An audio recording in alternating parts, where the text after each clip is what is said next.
Hi hello नमस्कार.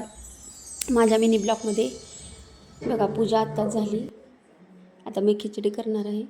दुपारचे 2 वाजले, खूप उशीर झाला. दुकानातूनच 1 वाजता आली. आता खिचडी भाजून घेते आणि मग नंतर खाते. तुमचा पण उपवास आहे का नाही कमेंटमध्ये सांगा. खिचडी खाता का? कोण कोण नाही खात, कोण फळावर करतं, कोण काय. मी एक टाईम खाते, सकाळचं नाही खाल्लं काही खाल्लं. खूप तयारी करायची आहे. गणपतीचं डेकोरेशन करायचं आहे.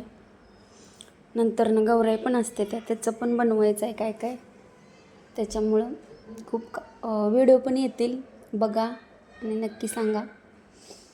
गणपती उद्या येणार आहे, त्यांच्या आगमनाची तयारी करायची आहे. त्यामुळे व्हिडिओ रोज येतील, त्यामुळे बघा. लॉंग व्हिडिओ पण मी टाकणार आहे. आता खिचडी भाजलेली आहे, मी खाऊन घेते. बघा आमचा मन्या. चला तर मग व्हिडिओ आवडला असेल तर सबस्क्राईब करा, लाईक करा, कमेंट करा. बाय.